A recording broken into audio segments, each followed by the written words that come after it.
You having fun? You're just pushing the buttons. I'm having fun because this is not a slide in your presentation. I want to see what you have to say about the vile vortices.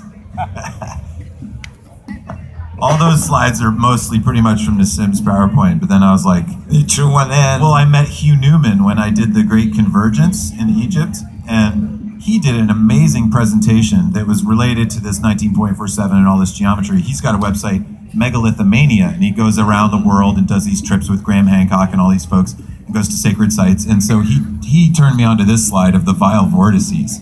And everybody's heard about the Bermuda Triangle, right? There's this triangular area where ships disappear and planes disappear. There's gravitational anomalies. It's at 19.47, and then there's other anomalies like that all around the world that are all in that same latitude, north or south. Probably the next most known one is the Devil's Triangle, right? That's below Japan. There's a lot of shipping lanes there. Notice the triangle off Western Australia? Isn't there some plane that they can't find exactly in the middle of that triangle? And they're still looking for it? I always wondered about that. They didn't talk about that on the news. Right, they missed that slide. Thanks for including it. And I just went and did a bunch of talks in Australia and New Zealand, and they love this slide because there's no such thing as north or south, or up or down, or right or left in the universe. There's only two directions, in and out. So the world map could be drawn like this. It would make no difference whatsoever. Yes, thus the oscillation of the Planck that we discussed earlier. Remember the oscillation in and out? Right. Fluid dynamics, remember? Yeah, all that stuff. That is the vacuum.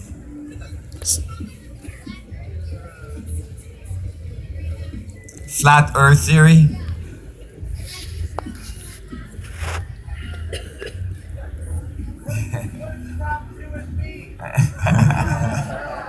What does it have to do with you? It's a tough crowd. Everything. I think we should ditch the slides. Really? Those guys don't want any slides. They just want to go wild. I can tell. It's 2 in the morning. Well, we can jam. We're jamming with the slides. Because if you're talking tetrahedrons, you got to eventually talk Buckminster Fuller. This guy, of course, figured out some geometries and invented some cool stuff, like the Dymaxion car and the geodesic domes that we've all been in all weekend and stuff. He came up with that, and then he came up with this. Right. Well, you know, he thought that was the blueprint of the universe. He downloaded it from his own, you know, investigation of the geometry of space. But it wasn't until I solved gravity with the Planck spherical unit and got that exact geometry that I knew that was a solid connection between the structure of space and this geometry for sure. And the solution is exact, as I showed this afternoon. So it's non-trivial. This geometry is the geometry of space. And when it distorts, it produces gravitational field. Actually, distort is not quite the right word. In fact, it's going into coherence. Things are spinning together. Imagine this geometry spinning so that it has, each tetrahedron is a little sphere that's spinning together in a field, and that field is creating a gravitational effect. And this is why, you know, at 19.47 on the latitude of the Earth, there's gravitational anomaly. It's because in these regions of space, there is more spin.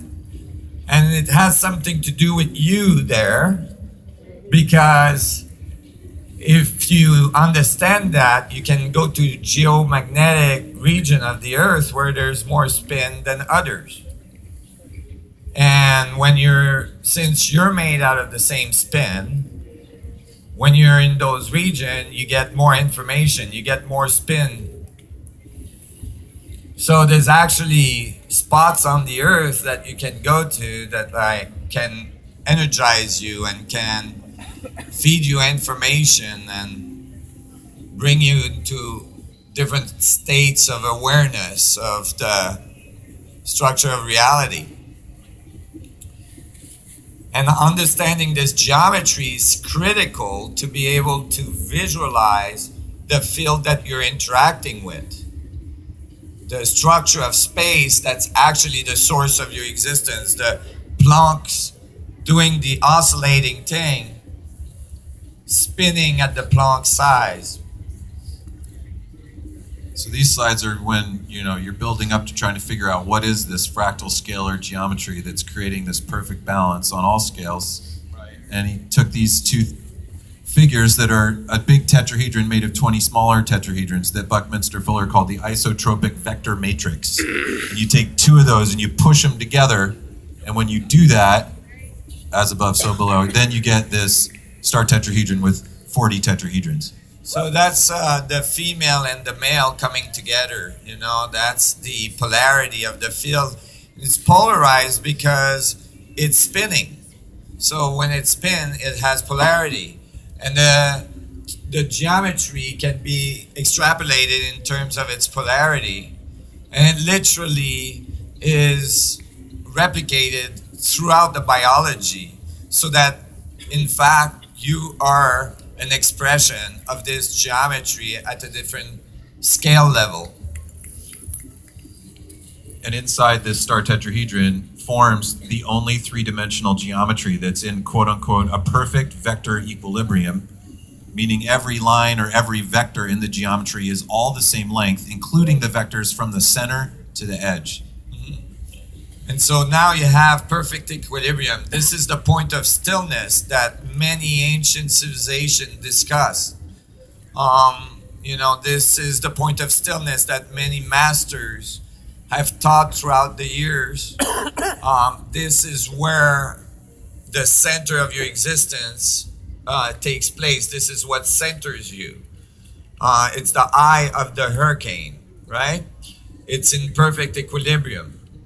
And that is where you want to go when you go inwards. Because if you reach that point, then you have access to all the vectors through space, right? And you can gather more and more information because you can octavize further and further using those vectors through space. So, yeah, keep going. Keep going. So if you keep adding more tetrahedrons to the outside, you get to a total of 64 tetrahedrons. Right. But, and this geometry goes to infinity in all directions. So remember the video I showed this afternoon? This thing is pulsing and it's spinning through space as it pulses, right? You remember the frames move, they rotate. And so you have these vortices in the structure of space, and you're moving through space, right? Because you're on a planet that's flying through space, and the sun is flying through space inside the galaxy, and the galaxy is rotating, and the galaxy is flying through the space of the supercluster, and so on. The whole thing is continuously oscillating, right? All the information that you are on the structure of space is being imprinted as you move through this Planck field, this fluid dynamics. And that's why I've been saying it's all about fluid dynamics since the beginning of this day. And I know that you all got a different interpretation of that. That is included in what I mean about informing the vacuum and fluid dynamics. Yes, you guys got that part. I know you guys have that part. Yeah, good on you. So you put 8 tetrahedrons pointing into a single point, you get that first octave of vector equilibrium that is called the cube octahedron. And when you get 64 tetrahedrons, then you've got a cube octahedron inside of a cube octahedron. So it fractalized. A fractalized twice so as big. any movement, any changes at any point fractalizes to infinity. So any change of any particle, like you moving your little finger, has reverberations of waveforms through the structure of space-time to infinity, because the structure of space-time has zero viscosity. It's a superfluid, so it continues on. So the vibes of the fluid dynamics are continuous.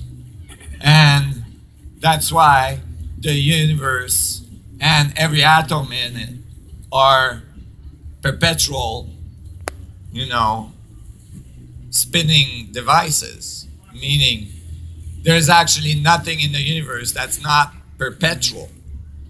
The idea that things have entropy doesn't mean that the universe as a whole is not perpetual, right? We've never seen a proton, for instance, slow down. Not one, right? Over, we know, 13.7 billion years of travel, they're still like doing the dance down there, right? So that means the whole universe is a little bit more psyched because we created so much resonance here at Lightning in a Bottle this weekend that we resonated the entire multiverse with this? No doubt. No doubt. So basically that's the deal, is that there's physics now to prove that doing what we're doing right here is way more resonant than the local area that we're resonating. Like, we are hopefully helping people on the other side of the planet right now, whether they know it or not, because we're resonating the field. Right. And because the field is connected, everything is connected. As you saw this afternoon, every proton has the information of every other proton in the universe in it. And from that mathematics, I extract directly gravity, so and the correct radius for the proton. So more precisely than any other theory on the planet today, right? So I assure you it's for real. It's all in there. In every one of your proton is connected to all other protons in the universe through fractal interactions of the vacuum geometry that's on the screen right now. And so this interaction you have access to, you're part of that metric. In fact, your consciousness is the information going through the network. You're part of the network. You're like a network node. And the information that you're receiving and the information that you're feeding back is allowing the universe to learn. We are the feedback so that the universe can learn more about itself. And that's all biology. So this is fractal tetrahedrons that go to infinity, and it, 512 tetrahedron, you've got another octave, and then 1024, you've got another octave, and it goes scalar fractal hologram style. So Nassim coined the phrase holofractographic to describe that. Right, and it's holofractographic because the hollow part is the information being inside the proton, but the fractal part is the geometry of the network in the space. So it's holographic and fractal. You guys get that? So and this is important because currently holographic in the standard model is assumed to be on a 2D sheet. And the universe doesn't do 2D. Unfortunately, a 2D sheet has never been found, right? No such thing exists.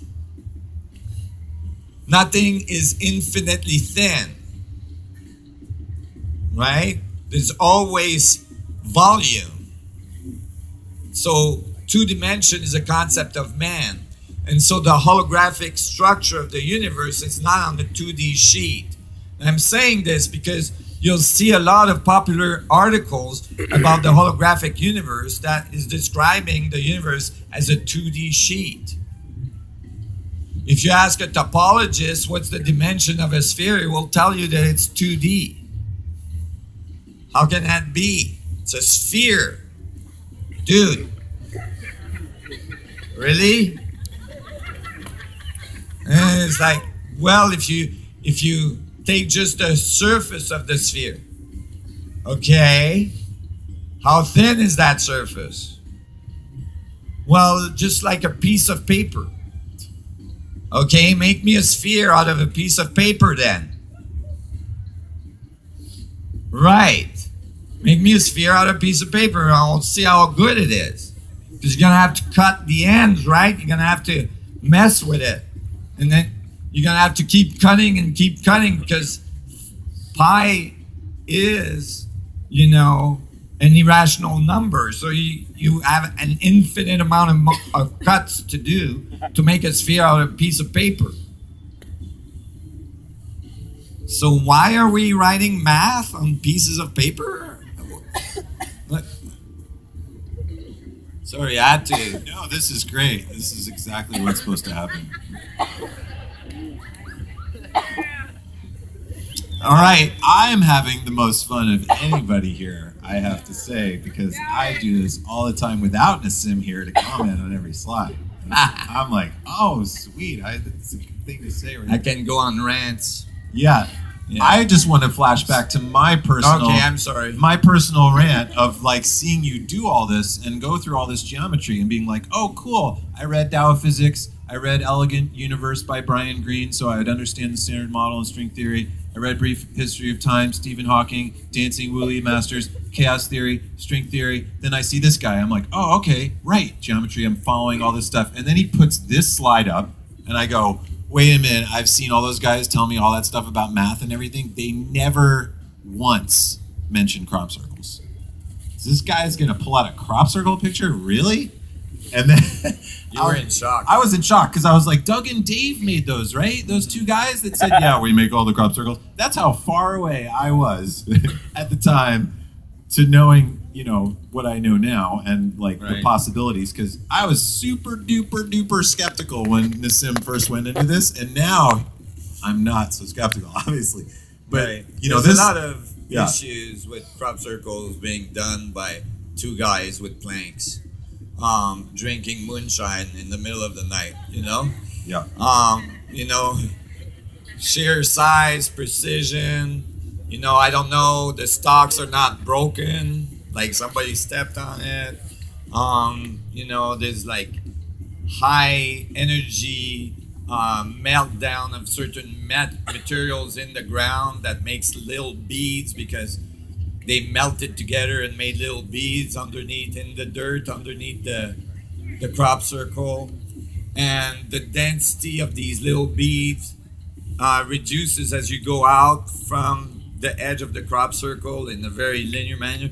Like all this stuff just doesn't happen with like two guys stomping in the field in the middle of the night. You know, it just doesn't. Or even with all of us. This is the one that showed up after the kids ran into the field, right? And said, what do we need to know? What are you trying to tell us? Right. That was written in a field not far from there. And there's shading in there. Like you can't just, you guys all shuffle like this and you shuffle like that. We're going to make sure when my friend flies over here in an airplane tomorrow that the sun bounces off parts of the crop differently than the other parts, so that it's got that 3D effect to it. Yeah. And what most importantly is what the crop circles are telling us, which is that same geometry we were showing just a minute ago, but in a representation in a field. And this is a fractal geometry. And if you look at the outside, you can see that the geometry the fractalization is expanding from the center. But if you look on the inside, next slide,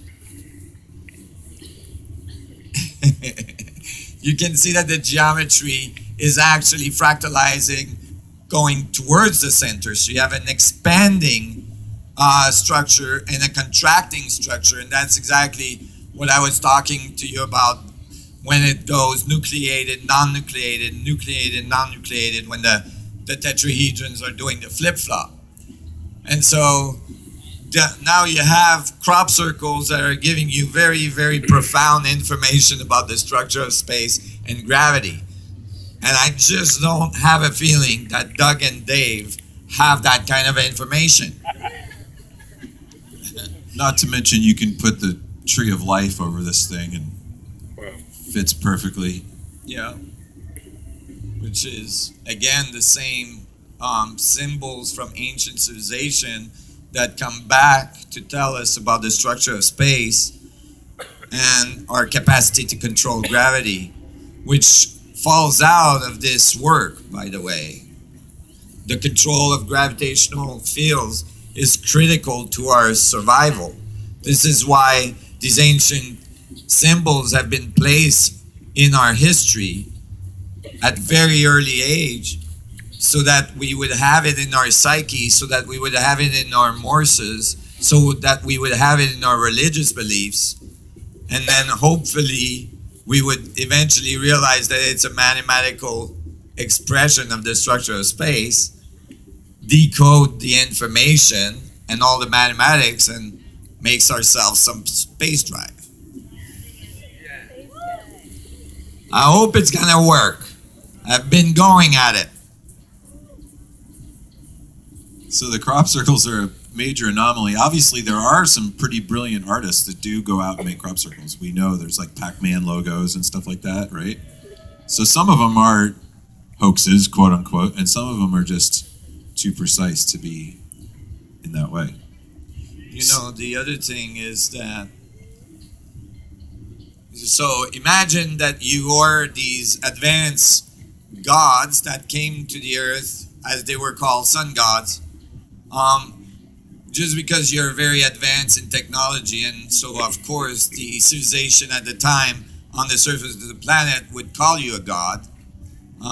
Imagine that you come and you embed all this information in these ancient civilization, and so that it will have the time to mature and eventually leads to an advanced civilization, technologically, you know, capable of controlling gravitational field. But you stick around to see the result, and the society that's emerging is not getting it. It's just not getting it. Like, it's everywhere. It's under everybody's nose. It's like, it's obvious that like you can't move a 1,000-ton block 100 miles across the desert, you know, with slaves and vine ropes, right? But somehow they're not getting it. What are you gonna do? Well, maybe you go to the crops and you make them little drawings, right? And you like try to get these to like get documented, and hopefully they end up in the media. But then, you know, you have media blackouts. So only the weirdos, hippies, freaks of the festivals get it.